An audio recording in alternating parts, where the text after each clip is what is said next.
Oo naman, best friend. Wala namang problema sa akin. Basta tawag ka lang, one call away naman ako eh.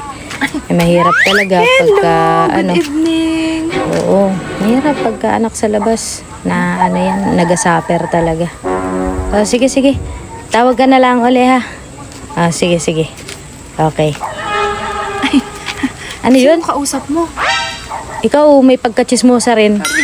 Hindi, gitanong lang naman ako eh. Wala. Mahirap talaga pagka anak sa labas. Anak sa labas? Paano naging mahirap yun? Ang tangi nyo ba din? Eh di papasukin nyo dun sa may loob ng bahay para hindi man maging anak dun sa labas. Simpleng-simple lang, hindi nyo maintindihan pala yun. Ikaw man din, napaka-literal mo palagi. Hindi yun ang ibig sabihin nun. Ikaw nga, kung wala rin lang matinong asagot, huwag ka na magkukomento ha. Ako naiiyamot agad sa iyo.